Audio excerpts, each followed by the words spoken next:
Kita masuk ke dalam materi manajemen satuan pendidikan dasar.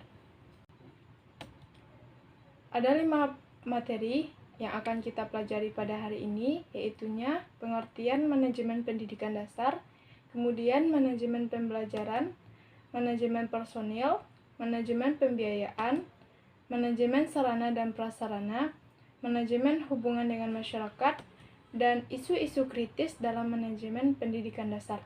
Pertama, kita masuk ke poin yang pertama, yaitunya pengertian manajemen pendidikan dasar. Apa yang dimaksud dengan manajemen sekolah dasar? Manajemen sekolah dasar merupakan kegiatan mengelola atau mengatur sekolah dasar.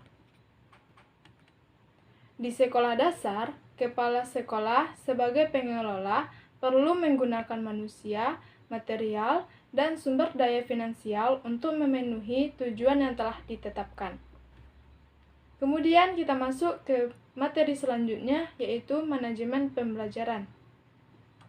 Manajemen pembelajaran menurut Ibrahim Bafadol adalah segala usaha pengaturan proses belajar mengajar dalam rangka tercapainya proses belajar mengajar yang efektif dan efisien.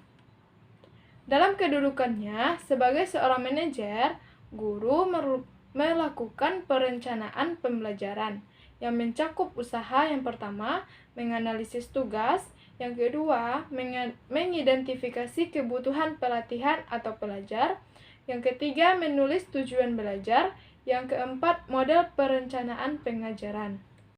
Kemudian kita masuk ke manajemen personil. Manajemen personil adalah segenap proses penataan yang bersangkut paut dengan masalah yang memperoleh dan menggunakan tenaga kerja untuk demi tercapainya tujuan sekolah yang telah ditentukan sebelumnya. Ada beberapa jenis personil atau tenaga kependidikan di sekolah. Yang pertama, tenaga pendidik yang terdiri atas pembimbing, penguji, pengajar, dan pelatih. Yang kedua ialah tenaga fungsional pendidikan, yang terdiri atas pemilik, pengawas, peneliti, dan pengembang di bidang pendidikan dan pustakawan. Kemudian, tenaga teknis kependidikan, yang terdiri atas laboran dan teknis sumber belajar.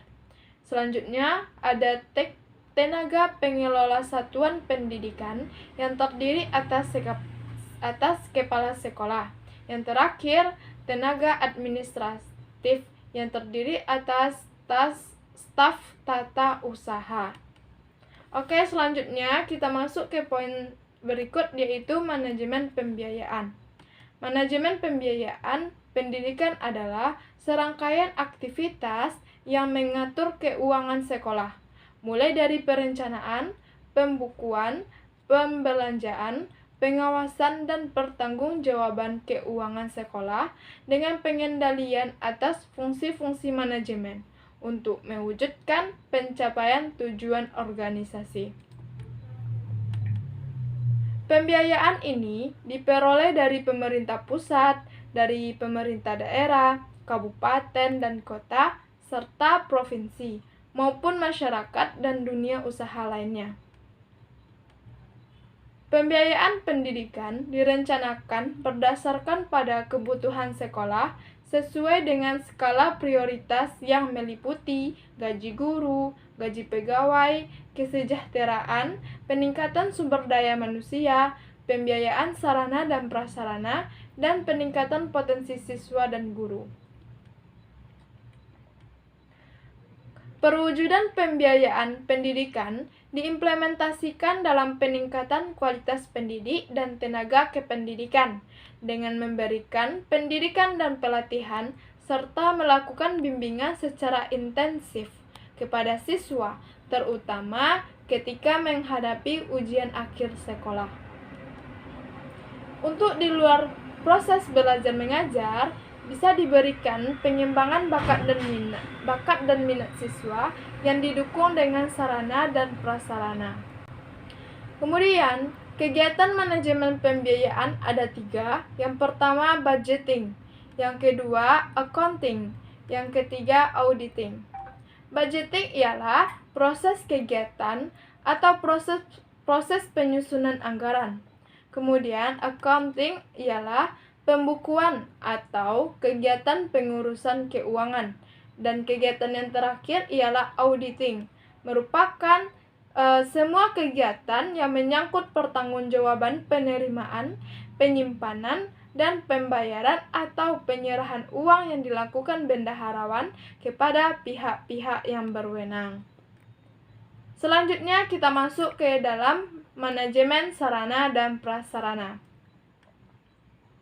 Manajemen sarana dan prasarana merupakan suatu kegiatan bagaimana mengatur dan mengelola sarana dan prasarana pendidikan secara efisien dan efektif dalam rangka pencapaian tujuan yang telah ditetapkan.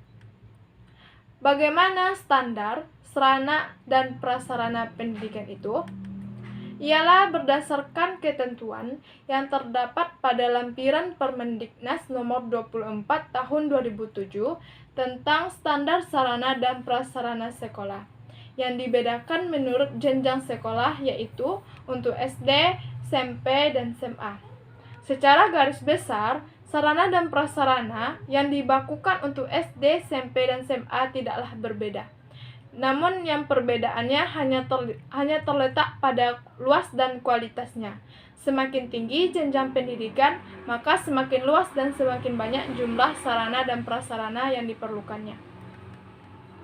Kemudian, prasarana minimum yang harus ada pada sekolah dasar yang pertama, ruangan kelas, ruang perpustakaan, ruang laboratorium IPA, ruang kepala sekolah, ruang guru, ruang UKS, ruang sirkulasi, ruang tempat beribadah, jamban atau disebut dengan WC, gudang, kemudian tempat bermain dan berolahraga. Nah, prasarana minimum yang telah disebutkan tadi memiliki sarana yang mendukung. Bisa teman-teman lihat di dalam lampiran Permendiknas nomor 24 tahun 2007 tentang standar sarana dan prasarana sekolah. Kemudian, manajemen hubungan dengan masyarakat.